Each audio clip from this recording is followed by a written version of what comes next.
السلام عليكم ورحمة الله وبركاته. الحمد لله الحمد لله كفى وسلام على عباده الذين اصطفى أما بعد فأعوذ بالله من الشيطان الرجيم. بسم الله الرحمن الرحيم. قال الله سبحانه وتعالى: شهر رمضان الذي أنزل فيه القرآن هدى للناس وبينات من الهدى والفرقان. وقال الله جل سبحانه وتعالى: يا أيها الذين آمنوا كتب عليكم الصيام كما كتب على الذين من قبلكم لعلكم تتقون. بارك الله لنا ولكم في القرآن الكريم ونفعنا لكم بالآيات والذكر الحكيم. সম্মানিত উপস্থিতি, welcome to our session. আহলান সাহলান মুবারাকান রমাদানুল মুবারক 1447। নবীজি সাল্লাল্লাহু আলাইহি ওয়াসাল্লামের সময়কাল থেকে নিয়ে শুরু করে হাঁটি হাঁটি পা পা করে আমরা ইতিমধ্যেই 1446টি রমাদান শেষ করে 1447 নাম্বার রমাদানের প্রথম দিন প্রথম সেশনে আমরা যুক্ত হতে পেরেছি। আল্লাহ রাব্বুল আলামিনের কাছে শুকরিয়া আদায় করছি, আলহামদুলিল্লাহ। সুধী মণ্ডলী, আমাদের আজকের বেনিফিশিয়াল ডিসকাশনে আমি আপনাদের প্রিয় ভাই, ছোট ভাই মোহাম্মদ আমিনুল ইসলাম আজকে মহান আল্লাহ রাব্বুল আলামিনের আমাদের উপরে ফরজ করা এই রমাদান সম্পর্কে কিছু কথা আলোচনা করব এবং কিভাবে এই রমাদান মাসকে আমাদের জন্য আরও বেশি প্রোডাক্টিভ করা যায় এই ব্যাপারে আমরা কিছু মোজাকারা মাশওয়ারা করব ইনশাআল্লাহ। তো চলুন শুরু করা যাক আমাদের আজকের সেশন। বিসমিল্লাহির রহমানির রহিম। আল্লাহুম্মা সাল্লি আলা সাইয়্যিদিনা মুহাম্মদ ওয়া আলা আলিহি ওয়া সাহবিহি ওয়া বারিক ওয়া সাল্লিম। মহান আল্লাহ রাব্বুল আলামিন কুরআনুল কারীমের মধ্যে সূরা আল বাকারা 185 নম্বর ভার্সে ডিক্লেয়ার করেছেন, শাহরু রমাদান আল্লাযী উনজিলা ফীহিল কুরআন হুদাল লিন-নাস ওয়া বায়িনাতিন মিনাল হুদা ওয়াল ফুরকান। রমাদান মাস হচ্ছে এমন একটি মাস যেই মাসে আল্লাহ রাব্বুল আলামিন পবিত্র কুরআন কালামুল্লাহ শরীফ নাজিল করেছেন এবং এটি মানুষের জন্য হেদায়াত ও সত্য মিথ্যার মাঝে পার্থক্যের সুস্পষ্ট নিদর্শন। প্রথমত, এই আয়াতটি আল্লাহ রাব্বুল আলামিন রমাদান মাসের পবিত্রতা ঘোষণার জন্য বর্ণনা করেছেন। কেন রমাদান মাসটি ইম্পর্ট্যান্ট? বিকজ এই রমাদান মাসে আল্লাহ রাব্বুল আলামিন এই সম্পূর্ণ কোরআনটি তার কাছ থেকে লাউহে মাহফুজ থেকে পৃথিবীর আকাশে, আমরা যদি বলি সাবস্টেশন বললে বুঝতে আমাদের জন্য সুবিধা হবে, বর্তমানে বাইতুল্লাহ বা কাবা শরীফ যেখানে অবস্থিত ঠিক সেই বরাবর আসমানে একটি বাইতুল্লাহ আছে এবং সেই বাইতুল্লাহতে আল্লাহ রাব্বুল আলামিন এই রমাদান মাসে এই কোরআনকে নাজিল করেছেন এবং সেখান থেকে যখন যতটুকু প্রয়োজন আমাদের নবীজি মুহাম্মদুর রাসূলুল্লাহ সাল্লাল্লাহু আলাইহি ওয়াসাল্লামের জন্য ঠিক ততটুক তখন সেই পরিমাণ আল্লাহ রাব্বুল আলামিন নাজিল করেছেন। তো এজন্য রমাদান মাস একটি বরকতময় পবিত্রতম মাস এবং এই কোরআন মানুষের মাঝে যে কোনটি সত্য এবং কোনটি মিথ্যা, কোনটি ভালো কোনটি খারাপ, কোনটি মানব জাতির জন্য উপকারী বেনিফিশিয়াল, এটা আমাদের মাঝে স্পষ্ট করে দিয়েছে। এজন্য এটি আমাদের জন্য এই রমাদান মাসটি একটি সুস্পষ্ট নিদর্শন। আমাদের আজকের যে আলোচ্য বিষয় রমাদান মাস কেবলমাত্র ফাস্টিং করার নাম নয়, বরং এটি হচ্ছে তাকওয়া তথা আল্লাহ ভীতি অর্জনের একটি প্রশিক্ষণ বা কোর্স। কিভাবে আমরা রমাদান মাস দিয়ে আল্লাহ ভীতি অর্জন করতে পারি, চলুন আমরা দুটি দৃষ্টান্তর মাধ্যমে সেটি বোঝার চেষ্টা করি। প্রথম দৃষ্টান্ত, হযরত আবু বকর সিদ্দিক রাদিয়াল্লাহু তাআলা আনহু, ইসলামের প্রথম খলিফা। তিনি যখন তার খেলাফত পরিচালনা করতেছিলেন, সেই সময় কোনো একদিন রাতের বেলা তিনি কিছু দাপ্তরিক কাজ করতেছিলেন। তো এমতো অবস্থায় একজন সাহাবী খলিফা আবু বকর সিদ্দিক রাদিয়াল্লাহু তাআলা আনহুর কাছে এসে তার কাছে কিছু কথা বলতে চাইল, কিছু বিষয়ে আলোচনা করতে চাইল। ঠিক সেই মুহূর্তে খলিফা বললেন, দাঁড়াও, একটু ওয়েট করো, আমার কাজ আর একটু বাকি আছে। তাই বলে তিনি যে কাজটি করতেছিলেন সেই কাজটি শেষ করলেন, এবং শেষ করা মাত্র ওই সাহাবীর সাথে কথা বলার সময় বাতিটি নিভিয়ে দিলেন। তো ওই সাহাবী অবাক হয়ে আবু বকর রাদিয়াল্লাহু তাআলা আনহুকে জিজ্ঞাসা করলো, আমিরুল মুমিনিন, এতক্ষণ তো বাতিটা জ্বলতেছিল, তা আমার সাথে যে কথা বলা শুরু করলেন, আপনি কেন এটি বন্ধ করে দিলেন? তো খলিফাতুল মুসলিমিন আবু বকর সিদ্দিক রাদিয়াল্লাহু তাআলা আনহু তিনি তৎক্ষণাৎ জবাব দিলেন, দেখো ভাই, এই যে বাতিটি জ্বলতেছে, এই বাতিটি আসলে আমার নিজের উপার্জনের টাকায় নয়, বরং এটি হচ্ছে সরকারি সম্পত্তি, বায়তুল মালের তেল থেকে জ্বলতেছে। অথচ আমি এখন তোমার সাথে কথা বলতেছি, এটা ব্যক্তিগত কথা। সুতরাং ব্যক্তিগত কথা বলার সময় সরকারি সম্পত্তি আমি অপচয় করতে পারি না। সুবহানাল্লাহ! কত সুন্দর আল্লাহ ভীতির একটি দৃষ্টান্ত। দ্বিতীয় আরেকটি দৃষ্টান্ত আমি আপনাদের সামনে নিয়ে এসেছি, সেটি হলো হযরত ওমর ইবনুল খাত্তাব রাদিয়াল্লাহু তাআলা আনহু ও একজন মা মেয়ের ঘটনা। এটা আমরা সবাই প্রায় জানি। হযরত ওমর ইবনুল খাত্তাব রাদিয়াল্লাহু তাআলা আনহুর শাসনামলে একবার তিনি মদিনার অলিতে গলিতে ঘুরে বেড়াচ্ছেন। ঘুরতে ঘুরতে শহরের কিনারায় এসে একটি ছোট ঝুপড়ির কাছে কান পাতলেন। দেখলেন যে ভিতর থেকে কথার আওয়াজ আসতেছে। তো তিনি শুনলেন কি কথা? একজন মহিলা বলতেছে তার মেয়েকে, মা, আজকে তো আমাদের ছাগল থেকে দুধ দহন করে যা পেয়েছি, এটা যদি কালকে সকালে বাজারে বিক্রি করি, তাহলে এই টাকা দিয়ে তো আমাদের আগামী কালকের দিন গুজরান করার মতো চাল ডাল কাঁচা বাজার এটা হবে না। তাহলে তুমি কি করো, তুমি এটার সাথে একটু পানি মিক্সড করে ওজনে বেশি বানিয়ে তুমি বাজারে বিক্রি করো। মেয়ে বলতেছে, মা, তুমি কি জানো না, নাহানান নবী সাল্লাল্লাহু আলাইহি ওয়াসাল্লাম আনিল গশ্যা, যে নবী করিম সাল্লাল্লাহু আলাইহি ওয়াসাল্লাম মানুষের সাথে ধোঁকাবাজি, প্রতারণা, ভেজাল দেওয়া এটি নিষেধ করেছেন। আর এই হাদিসের উপরে ওমর রাদিয়াল্লাহু তাআলা আনহু কঠোর আইন জারি করেছেন যে যে ব্যক্তি খাদ্যপণ্যের ভিতরে এক চুল পরিমাণ ভেজাল মিশাবে তাহলে তাকে মৃত্যুদণ্ড দেওয়া হবে।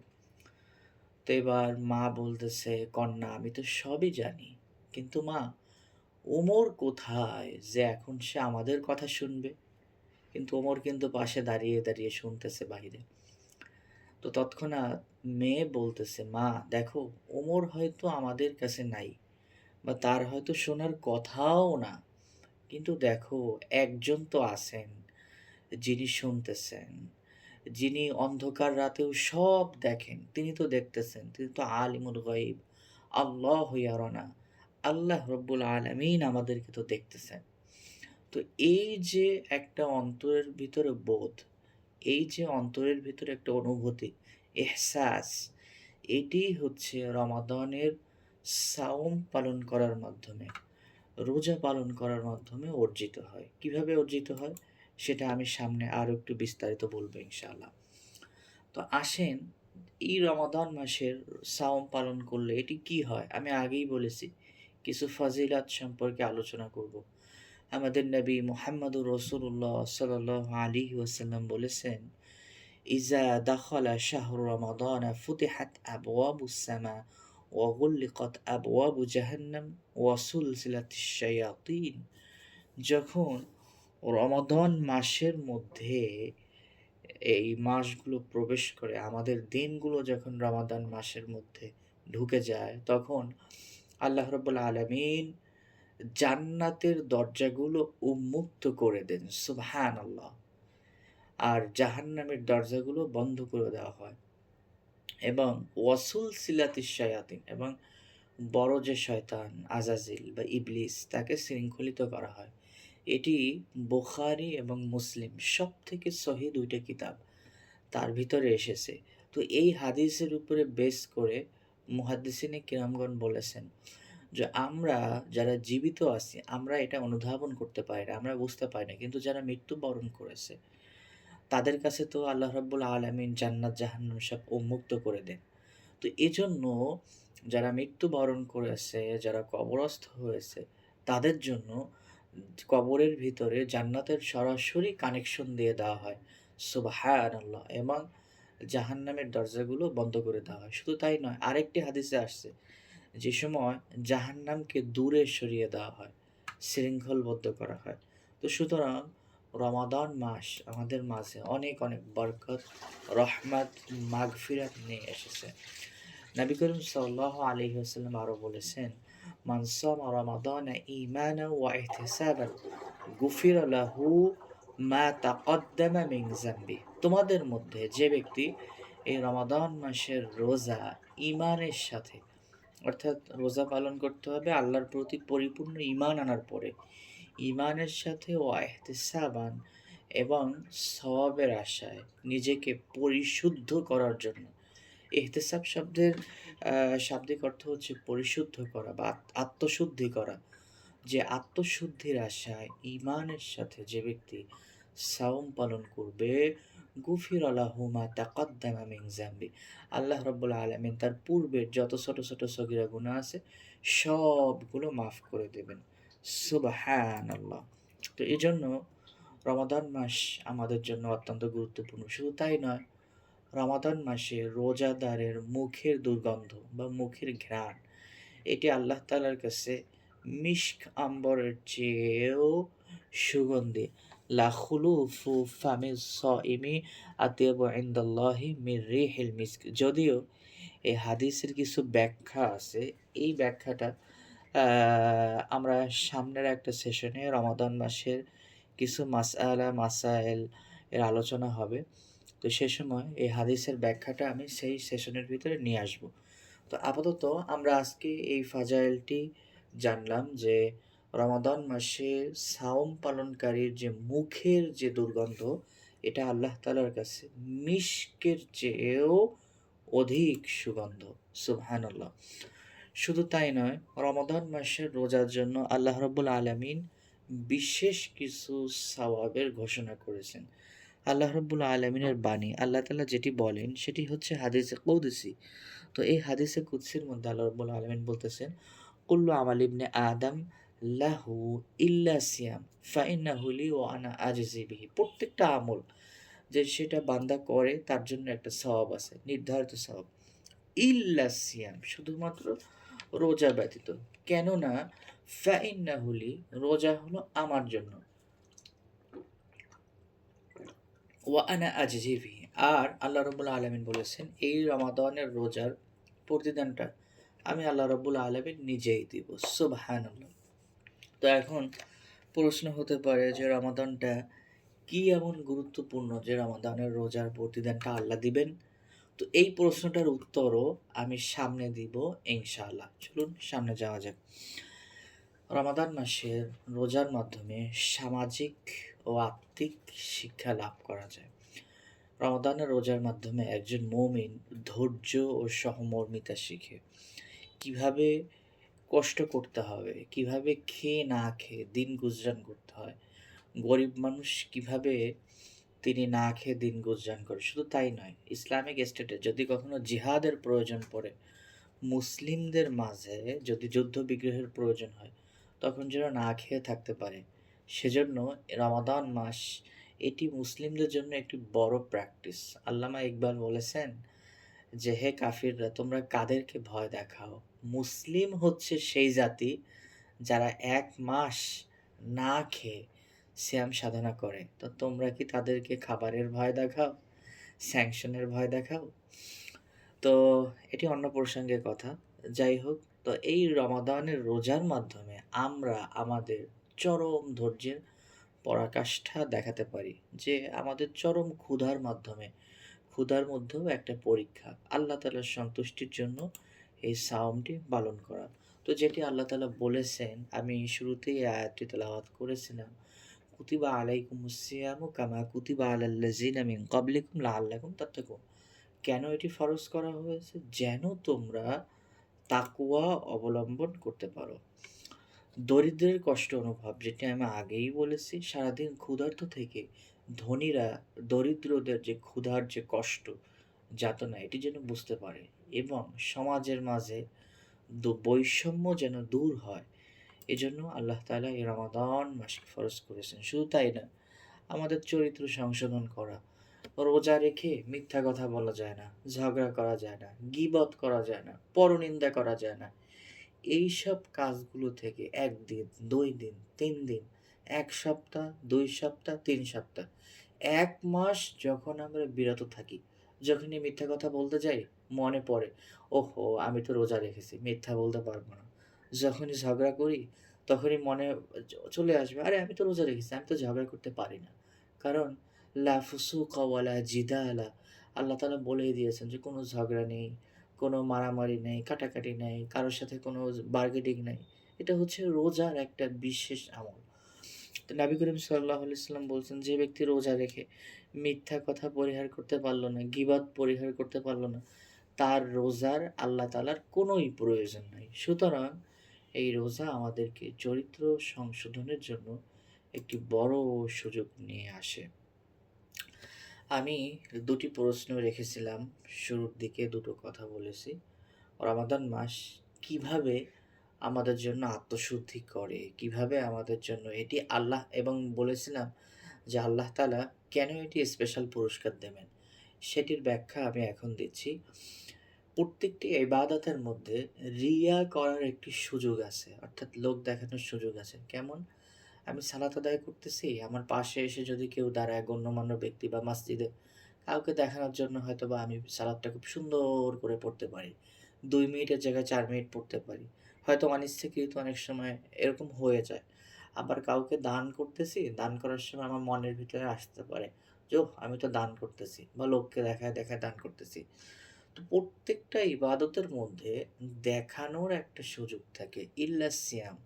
কিন্তু রমাদান হচ্ছে এমন যে এটি কোনোভাবেই দেখানোর সুযোগ থাকে না। অর্থাৎ আমি যদি ঘরের দরজা জানালা আটকায় একটু পানি খাই, একটু জুস খাই বা একটু খাবার খাই, এটা আর কেউ দেখবে না। দেখবে শুধুমাত্র আল্লাহ রব্বুল আলামিন। তো আল্লাহ তাআলার এই যে ভয় অন্তরের ভিতরে জাগ্রত হয়, অন্তরের ভিতরে যেই ভয়টা আসে, এটাই হচ্ছে রমাদান মাসের মূল উদ্দেশ্য। এবার আসেন, আমরা এই রমাদান মাসটাকে কীভাবে প্রোডাক্টিভিটি বাড়াতে পারি, খুব সংক্ষেপে আমি এটা আলোচনা করব। যদিও আমার স্লাইডগুলো অনেক লম্বা হয়ে গেছে, তারপরে আমি সংক্ষেপে উপস্থাপন করার চেষ্টা করতেছি এবং এটি আমি আজকের সেশন শেষে পিডিএফ আকারে দিয়ে দেব ইনশাআল্লাহ। তো রমাদান মাসকে সফলতার সাথে যেকোনো কাজ করার জন্য ৩ টা কাজ আমাদের জন্য খুবই জরুরি। ১ নাম্বার হচ্ছে মাশওয়ারা করা। আমরা আজকে যে সেশনটা করতেছি, এটা একটা মাশওয়ারার পর্যায়ে। আমরা নিজেরা পরামর্শ করছি, পরামর্শ নিচ্ছি, পরামর্শ দিচ্ছি। সুতরাং এটি মাশওয়ারা। ২ নম্বর হচ্ছে দৃঢ় সিদ্ধান্ত। এটিকে বলে আযামত। যে ওয়া ইন আযামতা ফাতাওয়াক্কাল আলাল্লাহ। আল্লাহ রাব্বুল আলামিন বলেছেন যে যখন তুমি সিদ্ধান্ত নিবে, হে রাসূল, আপনি যখন কোনো সিদ্ধান্ত নেবেন, ফাতাওয়াক্কাল আলাল্লাহ, তখন আল্লাহর উপরে পরিপূর্ণভাবে ভরসা করেন। তো রোজা করার নিয়ত তো করতেছি আমরা, কিন্তু সাথে, সাথে আল্লাহ তাআলার উপরে ভরসা করাও জরুরি। কারণ অনেক ভাই আছে আমরা সাওমের নিয়ত করেছি। হয়তোবা বিভিন্ন ব্যস্ততার কারণে সামাজিক, রাজনৈতিক বা পারিপার্শ্বিক বিভিন্ন কারণে আমরা হয়তো এটা পূর্ণ করতে পারব না বা আমাদের অনেক বাধা বিপত্তির মধ্যে পড়তে হবে। এজন্য আল্লাহ তাআলার উপরে ভরসা করা। আল্লাহ তাআলার উপরে ভরসা করলে আল্লাহ তাআলা তখন হয়তো আমাদের জন্য একটি না একটি পথ খুলে দেবেন ইনশাআল্লাহ। তো এর জন্য ৩ টি কাজ। একটি হচ্ছে পরামর্শ, দ্বিতীয় হচ্ছে দৃঢ় সিদ্ধান্ত, তৃতীয় হচ্ছে আল্লাহ তাআলার উপরে ভরসা করা। তো কিভাবে আমরা রামাদানকে বেশি প্রোডাক্টিভিটি বাড়াতে পারি? শাবান মাসের ২৯ তারিখ সন্ধ্যায় যখন চাঁদ দেখা যায় তখন এই দোয়া পড়া। অলরেডি এটি গত হয়ে গেছে। তারপরেও আমরা এটি শিখে রাখি যেন ইন ফিউচারে ভবিষ্যতে আমরা এই আমলটি করতে পারি। সেটি কি? চাঁদ দেখার সাথে, সাথে এই দোয়া পড়া। আল্লাহুম্মা আহিল্লাহু আলাইনা বিল ইয়ুমনি ওয়াল ঈমানি ওয়াস সালামাতি ওয়াল ইসলামি রব্বি ওয়া রাব্বুকাল্লাহ। চাঁদ দেখে মাগরিবের সালাত আদায় করা এটি সুন্নাত। এরপরে খুব ভালো করে ভালোভাবে প্রস্তুতি নিয়ে তারাবিহের নামাজ আদায় করা। তারাবিহের বিষয়ে আমরা ইন ডিটেইলস আগামী সেশনে আলোচনা করব ইনশাআল্লাহ। তারাবির নামাজ আদায় করার পরে যত দ্রুত সম্ভব ঘুমিয়ে পড়া। সর্বোচ্চ ১০টা থেকে ১১টার মধ্যে ১০:৩০ বা ১১টার মধ্যে আমরা শুয়ে পড়ব। সুন্নাহ সম্মত পদ্ধতি নিয়ে তাহাজ্জুদ, তেলাওয়াত এবং আল্লাহ তাআলার কাছে রোনাজারি করা, শেষ রাতে তাহাজ্জুদ পড়া এবং সাহরি খাওয়ার নিয়ত নিয়ে ঘুমানো এবং শেষ রাতের আগে মোটামুটি ১ ঘন্টা আগে ১ ঘন্টা হাতে টাইম নিয়ে আমরা উঠে যাব ইনশাআল্লাহ। এরপরে ঘুম থেকে উঠে তাহাজ্জুদ আদায় করব। অল্প একটু পড়ি, ৪ রাকাত পড়ি, ৬ রাকাত পড়ি বা ৪-৬ না পড়তে পারি, ২ রাকাত পড়ি, কিন্তু একটু হলেও পড়ি। একটু তেলাওয়াত করা। হয়তো একটা পৃষ্ঠা পড়লাম বা একটা পৃষ্ঠা পড়তে না পারি ৫ টি আয়াত পড়লাম অর্থসহ, ৫ টি আয়াত না পড়তে পারি ১ টি আয়াত পড়লাম। আমি গত সেশনে আপনাদের সামনে একটি গোল নির্ধারণ করে দিয়েছিলাম যে আমরা সূরা মুলককে রমাদান মাসের জন্য একটা টার্গেট নিতে পারি। তো আমরা এখানে সূরা মুলকের একটি আয়াত সে সময় পড়তে পারি। সাহরি খাওয়ার আগ পর্যন্ত বসে, বসে পড়তে পারি। এভাবে করে রমাদান মাসে ৩০ দিনে ৩০ টা আয়াত আমরা শেষ করতে পারি। তো তাহাজ্জুদ আদায় করা, নামাজ পড়া এবং নামাজের মাঝে আল্লাহ তাআলার কাছে দোয়া করা, মোনাজাত করা, বেশি, বেশি করে মোনাজাত করা। কয়েকটি হাদিস আছে আল্লাহ তাআলা শেষ রাতে বান্দার কথা শোনেন এবং শেষ আসমানে চলে আসেন। এসে বলতে থাকেন, আলা মিন মুস্তাগফিরিন ফাআগফির লাহ। যে তোমাদের মধ্যে কে আছো যে অন্যায় করে ফেলেছো, পাপ করেছো, আমার কাছে ক্ষমা চাও, আমি ক্ষমা করে দিব। তোমাদের মাঝে কে আছো অভাবগ্রস্ত, আমার কাছে চাও, আমি তোমাদের অভাব দূর করে দিব। তোমাদের মাঝে কে আছো যে ঋণগ্রস্ত, আমার কাছে বলো, আমি ঋণ দূর করে দিব। আমি তোমাদের ঋণ পরিশোধ করার ব্যবস্থা করে দিব। আলা কাজা হাত্তা মাতলি আল ফাজর। তো এভাবে করে ফজর পর্যন্ত আল্লাহ রাব্বুল আলামিন বলতে থাকেন। তো সুতরাং তাহাজ্জুদের সময় দোয়া করা এটি অত্যন্ত গুরুত্বপূর্ণ একটি আমল। সাহারি খাওয়ার জন্য আমাদের তো উঠতেই হবে। তো ওঠার জন্য আমরা একটু আগে ওঠার চেষ্টা করি। যেন আজকে থেকে এই নিয়ত করি যে তারাবিহের পরপর একটু অ্যালার্ম দিয়ে আগে, আগে ঘুমিয়ে পড়বো এবং অ্যালার্মটা এমনভাবে দিব যে ফোনটা বেড সাইডে রাখবো না। ফোনটা একটু দূরে রাখবো। যেন ঘুমের মধ্যে অ্যালার্ম বাজলে অ্যালার্মটা বন্ধ না করি। কয়েকটা অ্যালার্ম সেট করে রাখবো। অ্যালার্ম একটা বাজতেছে, শুনতে পাইনি। আবার যেন বাজে, আবার যেন বাজে। অর্থাৎ অ্যালার্মকে আমরা রিপিট দিয়ে রাখবো। যতক্ষণ না পর্যন্ত আমার ঘুম ভাঙতেছে, আমি না উঠতেছি, ততক্ষণ পর্যন্ত আমরা এই অ্যালার্মটা যেন বাজে এবং সে একটু দূরে যেয়ে, হেঁটে যেয়ে যেন বন্ধ করতে হয়। তো এটা করব। তাহলে ইনশাআল্লাহ বিইজনিল্লাহ আমরা উঠতে পারবো। দ্বিতীয়ত ঘুমানোর আগে অনেক বেশি ভুরিভোজ করব না। অর্থাৎ হালকা পাতলা খাবো। এটি সুন্নাহ। নবী সাল্লাল্লাহু আলাইহি ওয়াসাল্লামের আরেকটি সুন্নাহ হলো যে পেটের ৩ ভাগের ১ ভাগ খাবার খাওয়া। সুতরাং বেশি খাবার খাওয়া বা রিচ ফুড এটি আসলে নবীজি সাল্লাল্লাহু আলাইহি ওয়াসাল্লামের সুন্নাহ নয়। নবীজি সাল্লাল্লাহু আলাইহি ওয়াসাল্লাম আমাদেরকে সাহরি খেতে বলেছেন। সাহুর এটি খাওয়া আমাদের জন্য একটি অনেক বড় সুন্নাহ। তার মধ্যে আরেকটি সুন্নাহ হলো খেজুর খাওয়া। নবীজি সাল্লাল্লাহু আলাইহি ওয়াসাল্লাম সাহুর এবং ইফতারে খুরমা খেজুর খাওয়া পছন্দ করতেন। আমরা চেষ্টা করব এই সুন্নাহটা পালন করার জন্য। এরপরে সাহুর আমরা যে খাবো একটু আগে খাওয়ার চেষ্টা করা। এমন যেন না হয় যে মুয়াজ্জিনের আজান হবে, শেষ সময় আমরা খাওয়ার জন্য প্রতিযোগিতা করতেছি। এটা করব না। বরং একটু আগে খাবো, খেয়ে সুন্দর করে দাঁত ব্রাশ করব। ব্রাশ করে আমরা ওয়েট করব যখন আজান হবে তখন দোয়া করব এবং বাসা থেকে মসজিদের দিকে আমরা রওনা হব। ফজরের নামাজ জামাতের সাথে আদায় করব। আর নামাজের পর সূর্যোদয় পর্যন্ত একটু জিকির করব, তাসবিহ তাহলিল পড়ব বা সূরা মুলকের যে আয়াতটি আমরা এভরিডে যে গোল হিসেবে নিয়েছি, সে আয়াতটি কিছুক্ষণ পড়ব। এরপরে সূর্য উঠে গেলে আমরা ইশরাকের সালাত আদায় করব। ইশরাকের সালাত হলো ২ রাকাত করে ৪ রাকাত। যেকোনো সূরা দিয়ে ২ রাকাত করে ৪ রাকাত নামাজ আদায় করলে নবীজি সাল্লাল্লাহু আলাইহি ওয়াসাল্লাম বলেছেন যে যার নামাজ কবুল হয়ে যাবে সে একটি পূর্ণ উমরার সওয়াব পাবে। সুবহানাল্লাহ।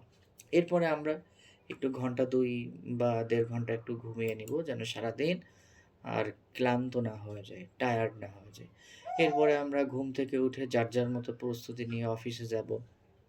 অফিস করব, জোহরের সময় হবে। সুন্দর করে জোহরের সালাত আদায় করব। এরপরে আমরা জোহরের পরে একটু সময় পেলে কোরআন তেলাওয়াত করব। ২-১ টি হাদিস পড়ব, দ্বীনি বই পড়ব। এরপরে আসরের আগে যদি খুব টায়ার্ড লাগে বা ক্লান্ত লাগে তাহলে আমরা কিছুক্ষণ একটু কাইলুলা করব। একটু ঘুমিয়ে নিব বা একটু রেস্ট নিব। আসরের নামাজের পূর্বে ঠিক একইভাবে আমরা সুন্দরভাবে আসরের নামাজ পড়ব। আসরের নামাজ আদায় করে বাসায় এসে আমাদের ঘরের কাজে সহযোগিতা করব। দুঃখজনক হলেও সত্য যে আমরা পুরুষেরা আসলে বাসায় আমাদের যারা আহলিয়া আছে তাদের কাজে সাহায্য সহযোগিতা করতে চায় না। এটি একটি বাস্তবতা। কিন্তু নাবিজি সাল্লাল্লাহু আলাইহি ওয়াসাল্লামের সময় নাবিজি সাল্লাল্লাহু আলাইহি ওয়াসাল্লাম কিন্তু তার প্রত্যেক ওয়াইফকে কাজে হেল্প করেছেন। বাসায় খাবার পাকাতে সহায়তা করেছেন। সুতরাং আমরা সম্ভব হলে বাসায় বসে একটু তরকারি কুটে দেই বা ইফতার তৈরি করতেছে আমার প্রিয়তমা আমার স্ত্রী, তার সাথে একটু কাজে সহায়তা করি। আল্লাহ তাআলাও খুশি হবেন এবং তার জন্য একটু আসান হয়ে যাবে। তো এটিও একটি সুন্নাত আমল। এটি করার চেষ্টা করব ইনশাআল্লাহ। এরপরে আমরা ইফতার করব এবং সম্ভব হলে কাউকে ইফতার করানো সুন্নাত। নবীজি সাল্লাল্লাহু আলাইহি ওয়াসাল্লাম হাদিসের মধ্যে আসছে যে তোমরা যদি কাউকে ইফতার করাও, একটি খেজুর দিয়ে হলেও যদি ইফতার করাও, তাহলে তোমার রোজা কবুল হয়েছে কি না হয়েছে এটার তো কোনো গ্যারান্টি নাই। কিন্তু তুমি যদি আরেকজনকে ইফতার করাও, তাহলে আল্লাহ রাব্বুল আলামিনের ফজলে তুমি একটি কবুল রোজার সওয়াব পেয়ে যাবে। সুবহানাল্লাহ। তো সুতরাং আমরা এটি চেষ্টা করব বেশি করে ইফতার করার জন্য। বিশেষ করে আমরা অনেকেই বিভিন্ন চ্যারিটি, বিভিন্ন প্রতিষ্ঠানে যুক্ত আছি। আমাদের লোকালি অনেক মসজিদের সাথে আমরা যুক্ত আছি। তো মসজিদে আমরা কয়েক ভাই মিলে বিভিন্ন দিন বিভিন্ন দায়িত্ব নিব যে আজকে অমুক ভাই করবে, কালকে আমরা করব, তারপরের দিন আমরা করব। এভাবে আমরা ইসলামিক যে সেন্টারগুলো আছে সেখানে আমরা নিজেরাও ইফতার করব এবং অন্যদেরকেও ইফতার করানোর জন্য সুন্দরভাবে সুশৃঙ্খলভাবে ইফতারের আয়োজন করব ইনশাআল্লাহ। ইফতারের আগ মুহূর্তে দোয়া করা, এটি সুন্নাত। আল্লাহ রাব্বুল আলামিন ইফতারের আগ মুহূর্তে যখন দোয়া করা হয় তখন বান্দাদেরকে নিয়ে গর্ব করতে থাকেন আর বলতে থাকেন, দেখো আমার বান্দারা ইফতারকে সামনে নিয়ে তারা খাচ্ছে না, তারা ওয়েট করতেছে যে কখন ইফতারের সময় হবে, তখন তারা এই ইফতার গ্রহণ করবে। তো এজন্য ইফতারের সময় দোয়া করা এটি দোয়া কবুলের একটা সময়। এরপরে ইফতারের পরে আমরা মাগরিবের সালাত আদায় করব। অনেক সময় হয়ে যায় ইফতার করতে আমাদের মাগরিবের সালাত শেষ হয়ে যায়, ছুটে যায়। এক ভাই আমাকে সেদিন একটু অনুযোগের সুরেই বললেন যে তাদের ওখানে সেন্টারে ইফতারের আয়োজন হয়। তো এক পাকিস্তানি তাদের সাথে ইফতার রেডি করে। কিন্তু ইফতার রেডি করার পরে সে এমন অলস হয়ে যায় যে ওখানে ইফতারের জায়গাতেই হয়তো শুয়ে পড়ে। মাগরিবের সালাতটাও পড়ে না। তো এটা জাস্ট একটা এক্সাম্পল আমি নিয়ে আসলাম। তো আমাদের মাঝে যেন এরকম কোনো আলসেমি না চলে আসে। আমরা অবশ্যই ইফতারের পরে মসজিদে একটু কষ্ট করে যেয়ে জামাতে শরিক হব ইনশাআল্লাহ। বিশেষ করে ফাঁকা যে সময়গুলো পাবো, হয়তো ১০ মিনিট পাচ্ছি, ২০ মিনিট পাচ্ছি, সেই সময়ে ছোট্ট একটা বই সাথে ক্যারি করা অথবা আমাদের সাথে তো আমরা ডিজিটাল ডিভাইস ক্যারি করি। এটাতে অনেক সুবিধা আছে। আমরা কিছু ইসলামিক বই ডাউনলোড করে রাখবো, অথবা একটা অ্যাপস আছে মুসলিম বাংলা অ্যাপ, এটার ভিতরে প্রায় সব রকম ইসলামিক বই পাওয়া যায়, তাফসির পাওয়া যায়, হাদিস পাওয়া যায়। তো সম্ভব হলে আমরা একটু পড়বো, 5 মিনিট পড়বো, একটা পেজ পড়বো, 2টা পেজ পড়বো, এটা করার চেষ্টা করবো ইনশাআল্লাহ। এরপরে তারাবিহের নামাজের জন্য প্রিপারেশন নেওয়া। আমাদের যদিও তারাবিহের নামাজের সময় হয়ে গেছে প্রায়, আমি খুব দ্রুতই শেষ করবো ইনশাআল্লাহ। তো এটি রমাদান মাসের একটি বিশেষ আমল, অত্যন্ত গুরুত্বের সাথে ভালোভাবে খতমে তারাবি পড়ার চেষ্টা করা, এবং চেষ্টা করা যে রমাদান মাসে কোরআনের একটি হক আছে। আমাদের অন্তত এক খতম কোরআন পড়া, এক খতম কোরআন পড়তে না পারি অন্তত কোরআন শোনা, এটিও যদি না করতে পারি অন্তত তারাবিহ মিস না দেওয়ার চেষ্টা করা, যাতে করে তারাবিহের উসিলায়, তারাবির মাধ্যমে আমরা সম্পূর্ণ কোরআন অন্তত একবার, বছরে একবার যেন সম্পূর্ণ কোরআনটি শুনতে পারি। তারাবিহের সালাতে যাওয়ার পূর্বে আমরা সুন্দরভাবে প্রিপারেশন নিব, প্রয়োজনে একটু পানি নিয়ে যাব, স্যালাইন নিয়ে যাব, যেন আমরা সতেজ থাকি, কোনোভাবেই আমরা যেন বোর ফিল না করি। প্রয়োজনে অজুখানায় যেয়ে চোখে মুখে ভালো করে পানি ছিটায় আসবো যদি আমাদের একটু ক্লান্তি ভাব চলে আসে। এরপরেও আমরা তারাবিহের নামাজটি সুন্দরভাবে যার যেখানে যেভাবে আদায় হয় সেভাবে আমরা আদায় করার চেষ্টা করব ইনশাল্লাহ।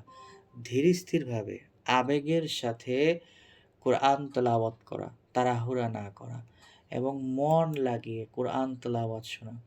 তারাবিহের নামাজের পরে, বিতরের নামাজের পরে বাসায় ফেরা, এবং যত দ্রুত সম্ভব বাসায় ফিরে তাহাজ্জুদের নিয়ত করে শোনা, তাহাজ্জুদের নিয়ত করে শুয়ে পড়া। তো ইত্যাদি ইত্যাদি কাজগুলো আমরা করার মাধ্যমে আমাদের সম্পূর্ণ একটা 24 আওয়ার্সের রমাদান মাসের প্ল্যানিংটা আমরা কিভাবে করতে পারি তার একটা নমুনা আমি আপনাদের সামনে তুলে ধরেছি। তো এই যে রমাদান মাসে কিছু হালাল কাজ আছে, হালাল কাজ থেকেও আমরা বিরত থাকি। তো এই যে বিরত থাকা, এই বিরত থাকাটাই আমাদের বাকি 11টি মাস সব রকম অন্যায় ও গুনাহ থেকে বিরত থাকার জন্য একটি ইন্সপায়ার্ড হই আমরা। এজন্য চেষ্টা করতে হবে যে রমাদান মাসে ভালো কাজ তো আমরা করি, এটিকে আরও বাড়ানো। মোর অ্যান্ড মোর আমরা চেষ্টা করব অন্য মাসে যেটা করি, রমাদান মাসে এই ভালো কাজ যেন আমি বেশি করতে পারি, বেশি বেশি করে করি, এটির একটা চেষ্টা করা। রাতে বিশেষ করে আমরা মুহাসাবা করব যে আমি আজকে সারাদিন কয়টা ভালো কাজ করলাম, কয়জনকে সালাম দিলাম, কয়জনকে ভালো কথা বললাম, কোরআন তেলাওয়াত করছি কিনা, নামাজ পড়ছি কিনা, এগুলো একটু চিন্তা করা, এটাকে মুহাসাবা বলে। তো আমরা এভাবে ভালো কাজ করার জন্য নিজেরাও চেষ্টা করব, অপরকে উদ্বুদ্ধ করব, এবং রমাদান মাসে বেশি বেশি করে দান সৎকা করব, জাকাত দিব, ফিতরা দিব। এগুলো আল্লাহ তাআলার সন্তুষ্টির জন্য আমরা আদায় করার চেষ্টা করব ইনশাআল্লাহ। এবং এখন থেকে আমরা একটি প্রিপারেশন রাখি রমাদান মাসের শেষ 10 দিনে এতেকাফ করা। যাদের সুযোগ হয় আমরা এতেকাফ করব। অন্তত 10 দিন না পারি 7 দিন করব, 7 দিন না পারি 5 দিন করব, 5 দিন না পারি 3 দিন করব। এট লিস্ট আমরা যেন 1 দিন এতেকাফ করতে পারি। এটা আমাদের জন্য নিশ্চিত করা। আমা তাওফিকি ইল্লা বিল্লাহ। আমরা আজকে যা শুনলাম এর উপরে আল্লাহ তাআলা সর্বপ্রথম আমাকে এবং আপনাদের সবাইকে আমল করার তৌফিক দান করুন। শুকরান জাজিলা। আসসালামু আলাইকুম ওয়া রাহমাতুল্লাহি ওয়া বারাকাতুহু। কারো কোনো কোয়েশ্চেন থাকলে এবার বলতে পারেন ইনশাআল্লাহ। জাযাকাল্লাহ খায়রান আমিনুল ইসলাম ভাই, অনেক সুন্দর ছিল আসলে। আপনি যদি একটু কাইন্ডলি স্লাইডটা যদি গ্রুপে শেয়ার দিয়ে দিতেন তাহলে খুব ভালো হয়। জি, এটি আমি পিডিএফ আকারে ইনশাআল্লাহ শেয়ার দিয়ে দেব।